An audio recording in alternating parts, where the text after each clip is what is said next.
Welcome back to another episode of Man vs. Marriage. It is I, the Q Diggity Dog. Oh, Quincy, you idiot. You messed that up.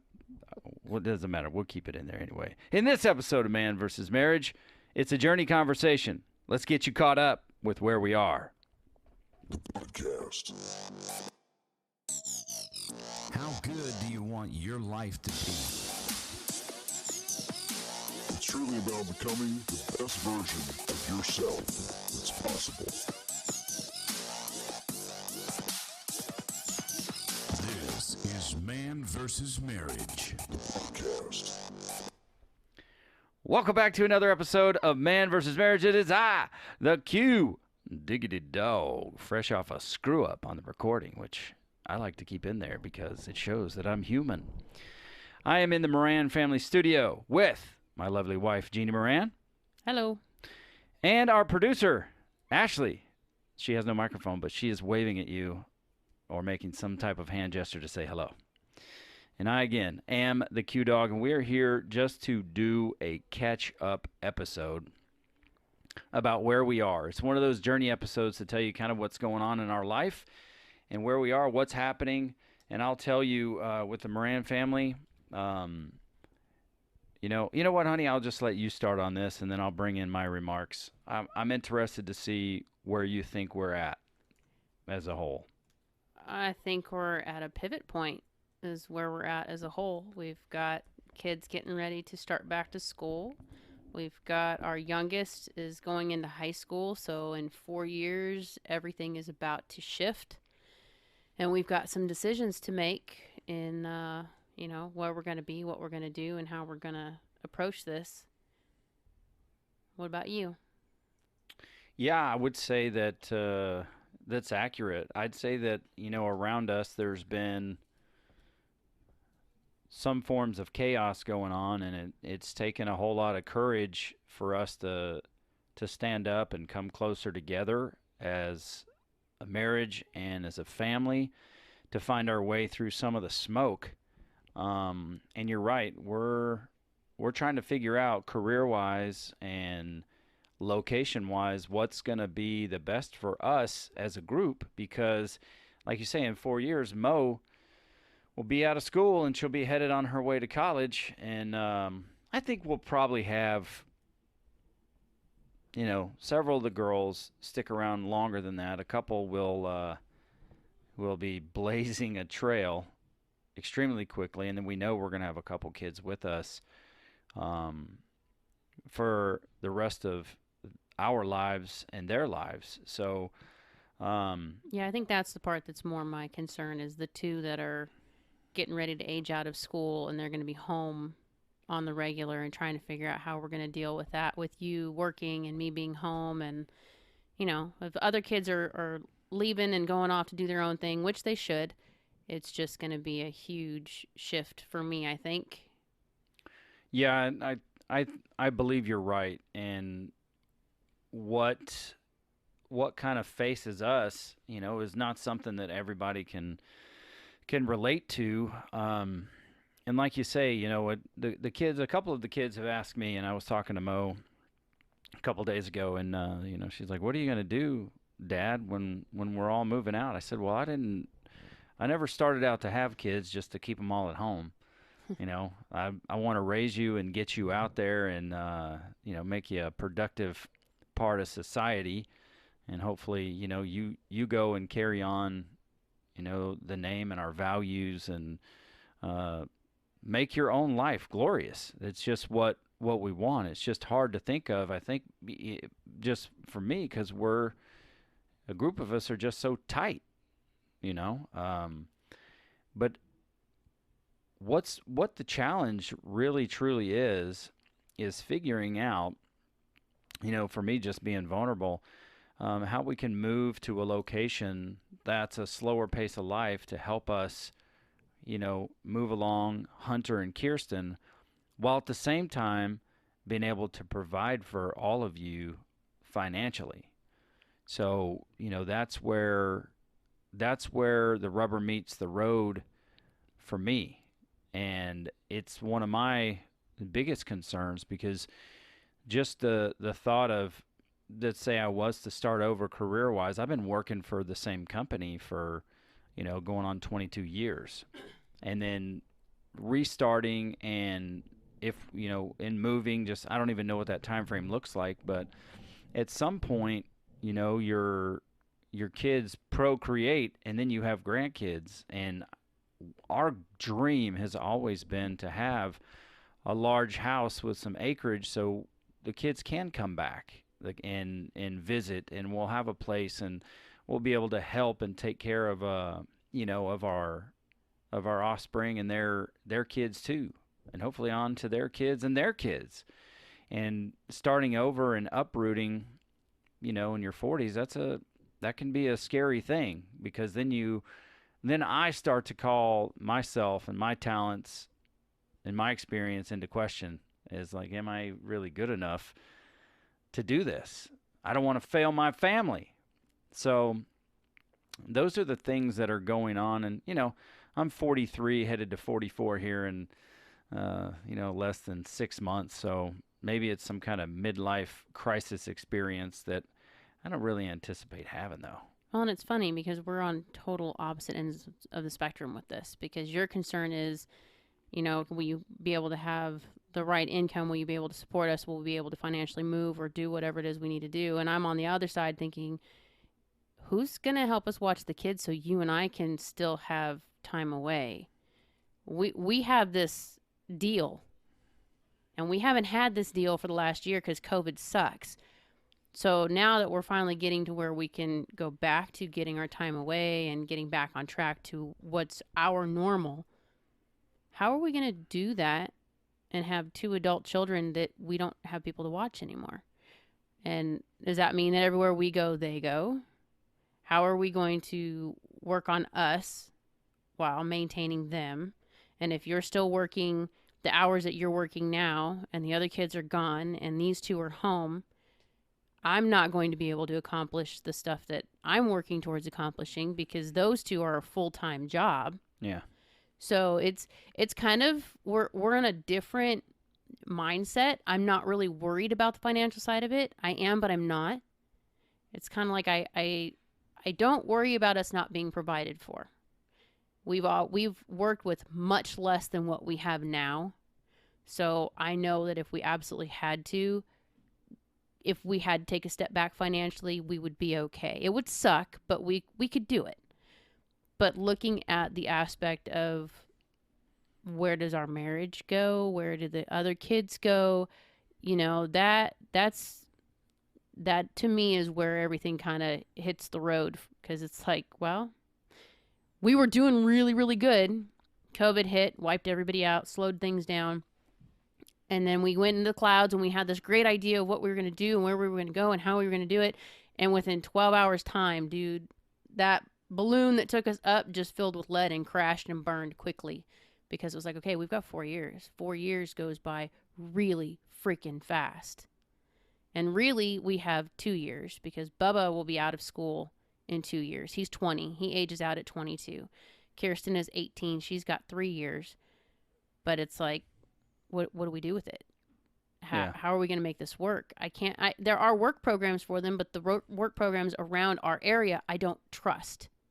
Just from people I know who've used it, people I know who've worked there, I don't want to put them in that situation. We're looking at other places, and before we can make any decisions, do they have a work program? Do they have a place where he could go for maybe horseback riding and therapy? Or, what can I do that's going to put him in a routine to keep him from going nuts? Because right now, we went on a vacation for 5 days, came home, and 2 days later, he's pissed at me because he's got his room packed, and I'm supposed to be taking him back there because he wants to move right now today. He wants to go back because that's where he wants to be. And it's like, I can't do that for the rest of our life. We need to figure out what we're going to do. And I don't know where the answers are yet. Yeah. We're definitely thinking about opposite sides of this spectrum, but I think surprisingly they both go hand in hand. Just from my perspective, because you can have all the help in the world, but if you don't have the finances to make moves and to be able to go and get away and explore, or pay that help to stay, you everything for me, and this just might be a flaw, but everything to me to support us starts with the financial ability for us to be able to be secure. And I think, when you have the resources available, you can always find human resources to be able to help you. Because I've ventured into that side of it, and I can't remember the name of what the people are, but maybe at some other point I will. But I think it's an appropriate time for us to, lay out what our concerns are off air, and then make plans to move whatever directions those are. Because the fact is, I cannot continue to work the hours that I'm working. Obviously, it's the busy season, and we go through some sort or version of this every year.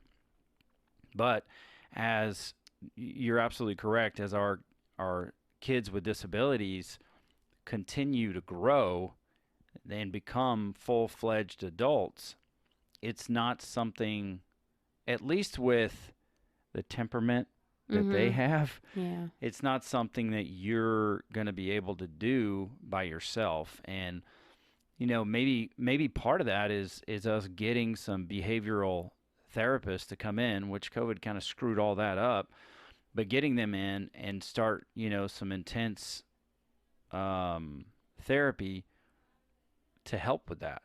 I mean, we've taken some steps already that have scratched the surface of making a difference. But just hearing, your concerns and you hearing my concerns, it sounds like we need to get more intentional for the next 6 years of our life.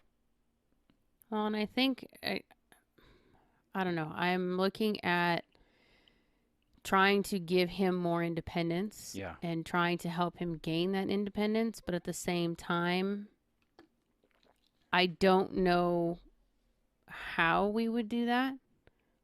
I mean, it might just come to the point where we're just going to have to up and do what we need to do and make a shift, whether it's what we planned on doing or not. But I don't know. I don't know where to look at this point. I know your hours that you work will not work going forward. Yeah. I can't do both of them 24/7. That's too much on one person, on top of trying to not only reach my own personal goals, but then trying to stay in the headspace of wife and what we've cultivated between us. That's just going to be a lot. And I think that's where a lot of my mindset and stress has been lately, is just, okay, it overwhelms me to look at it. It overwhelms me to think this is going to be not just life-changing for them, but altering for us. Yeah. But I'm kind of at the place of, if we could get to where we need to go, where the lifestyle they need is available, we'll figure the other stuff out. But I really don't even know that that's how to look at it. Well, I remember when it kind of set in for us years ago. And for those of you who are new to the show and haven't heard our story as a whole, you can go back to episode 122, 123, and 124.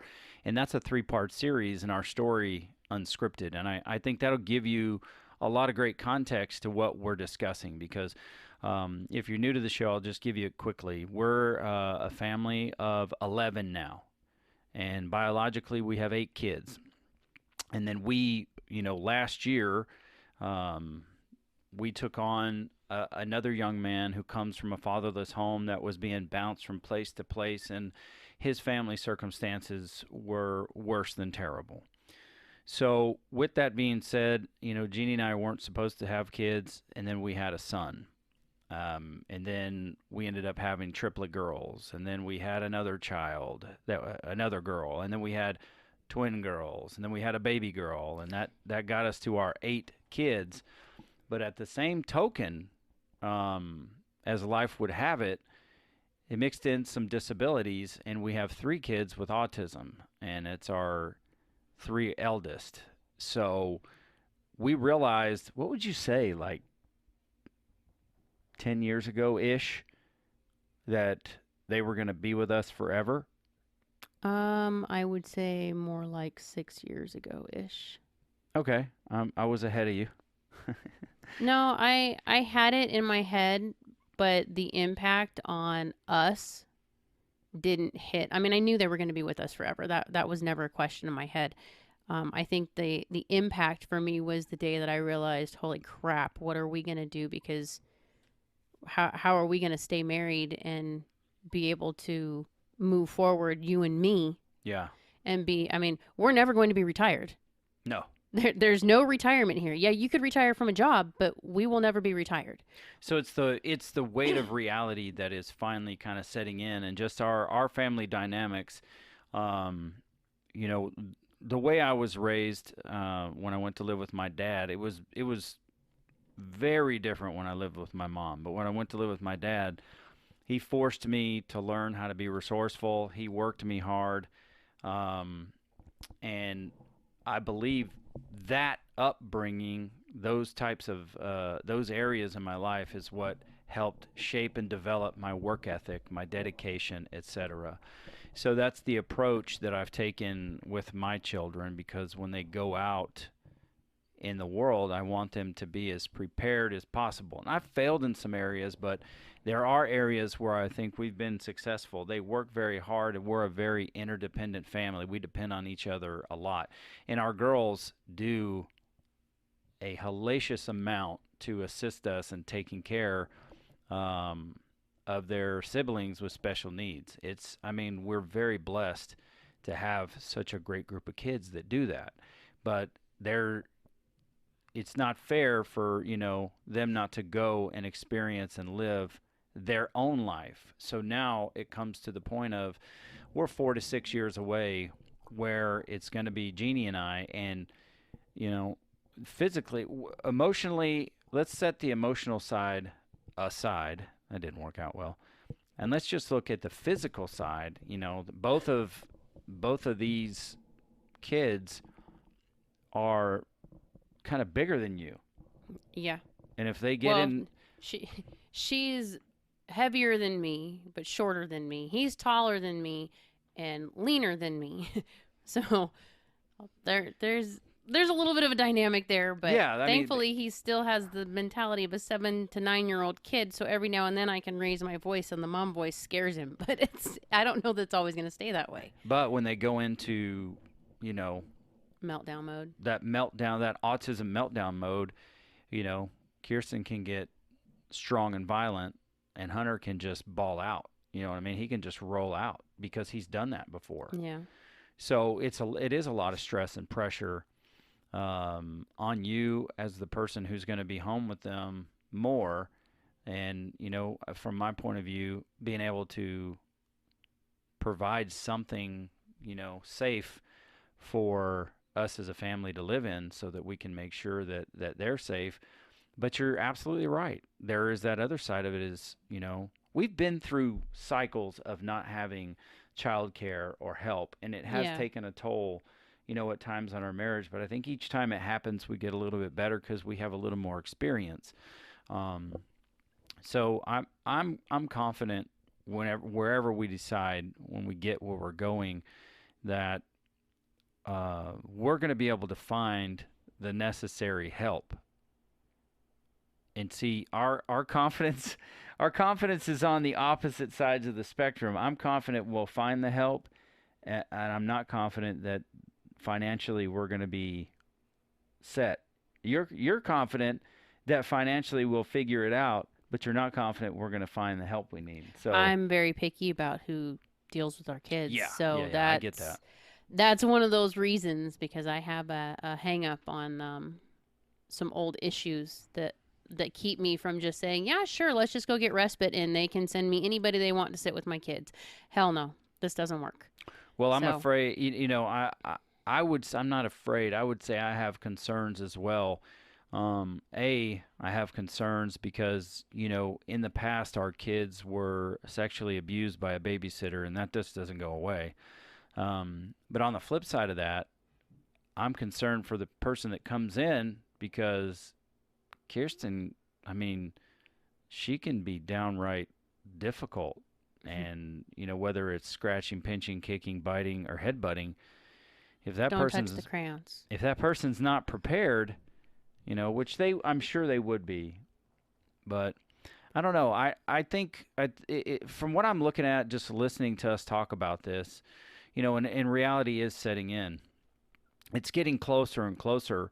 I think we're just operating from the foundation of fear, and we need to make plans and move in that direction. And we need to make some concrete plans about what our intentions are, like we have done with many other things, and we've been successful. And if we use nothing other than our marriage, we have proven to ourselves we can look at that as an area of success, of overcoming the odds and making something great out of a difficult situation. So as intentional as we became about our marriage is how intentional we need to become about our future, and shoot for the stars, and worst case scenario, hit the moon. I know that's a lot of cliches, but it's just becoming more clear to me that that's where we are and what we need, and to get all these concerns out in detail.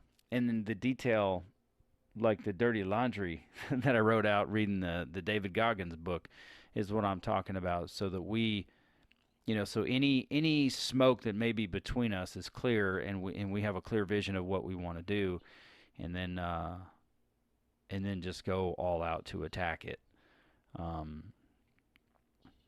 That's my opinion. Where do you stand on that?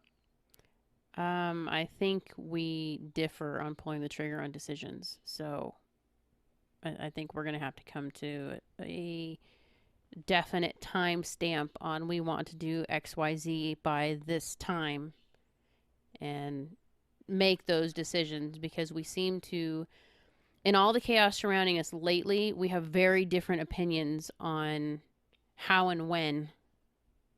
And but I'm real quick to react emotionally, and I have no problem throwing up a finger and walking away from stuff.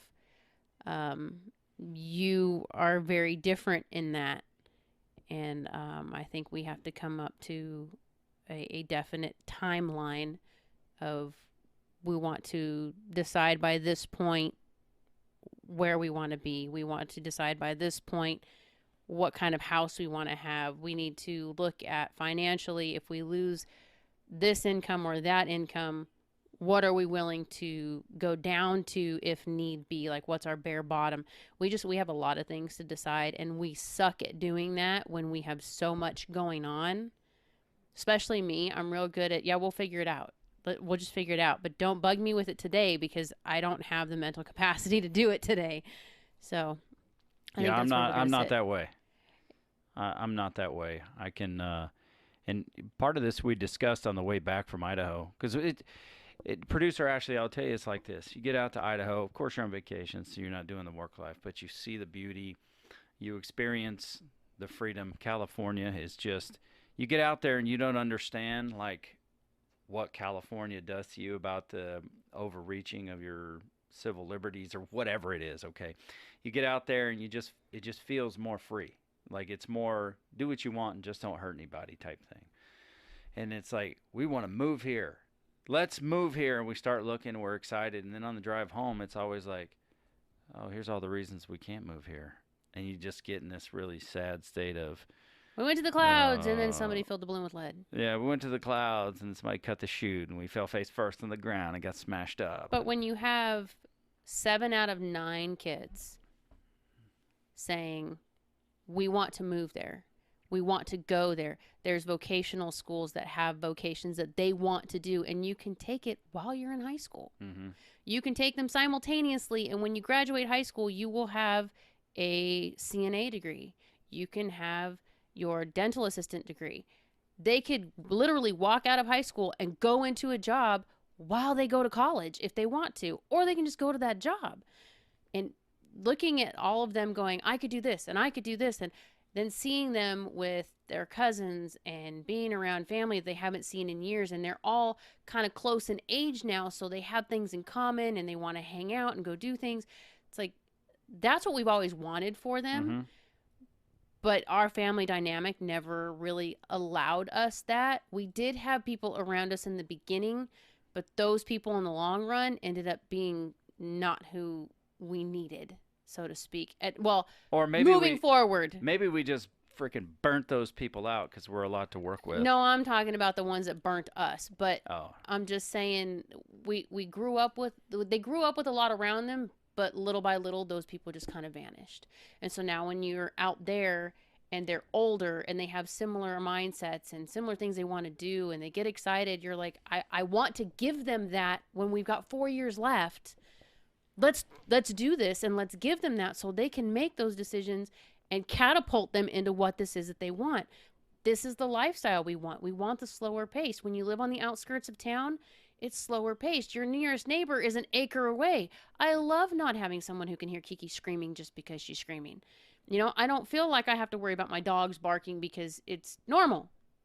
But being the way that we are at the moment, it's like, dude, how are we going to do this? How would we make this happen, and how quickly could we make it happen? And on the drive home, we're going, yeah, it's not going to be quick. It's not going to be a now kind of thing. And then you get back home and you're like, well, crap. Okay. Now what? Next. Yeah, I mean the way that I got this is the way I, rationalized it, and may be wrong, but I said, honey, we have a family of 11. If we spent $100 a month per person on groceries, it would still be $1,100 a month. I said, if we spent $200, you know where this is going. So we got to figure it out, because our grocery bill right now is absurd. It is absurd. But we're feeding a small business. That's the way it is. So I totally agree with what you're saying. I believe it's the exact same thing I said, but you probably just like the way you said it better. Maybe. If we review the tape, which you won't review the tape because you don't listen to the podcast. I don't. I hate hearing my own voice. Oh, I'm dumb. I learn things from us, though. I really do. So that's got to go down in the plan of we have to sit and negotiate what we're looking at, what we want, and then I'm not saying make a rash snap decision, but we need to put all power to the elbow there, as Graham Cook once said, and really get on the road. There's a lot more that we could have shared, but I think this is a great episode for us because, we're just getting to that point that many other couples have that have been married 20 years and have kids. It's time to figure. It's not like I want to work any less, hard in my career, because I love to work and achieve and I love to challenge myself. But I want to work at home that hard on behalf of these 2 children and my wife, so that our quality of life, we still have some enjoyable quality of life, and don't get lost in just being parents to kids with autism. See, and I'm over here. I have conversations with my friends, and they're all getting ready to go through the empty nester thing, and they're getting nervous because their kids are going to be leaving home soon. And I'm like, dude, what's that even going to feel like? I mean, I know some of them are going away, but we're not really going to have an empty nest. So I don't know how to sympathize with that feeling yet. I know when the other ones start leaving, that's going to take its toll, but there's a couple of them I know aren't going to go too far. Yeah. Well, we're pretty tight, but that's all the time we have for this particular episode, and I'm glad that we did it. If for nobody else out there in the world, honey, it's for us, and I think we've come to the conclusion that it's time to plan. It's time to get some things down on paper and then figure out how we're going to work towards that. And then once we've got the plan down and start making the moves, we can share our strategies with our audience so that when they go through this, they can have some pointers. If you've already been through this and maybe you have something similar to our dynamic, it's easy. Email us and let us know. You got two choices for email, quincymoran@gmail.com or coach@manvsmarriagepodcast.com. So send us a message. Let us know. Help us so we can help us help you. What do you think about that? All right, honey. That's all for this episode. What do you think? Good. Okay. Producer Ashley, we all good? All right. For Jeanne Moran, producer Ashley, I am Quincy Moran, and this is Man versus Marriage. The podcast. How good do you want your life to be? You gotta live on purpose, for a purpose. It's truly about becoming the best version of yourself that's possible. This is Man vs. Marriage, the podcast.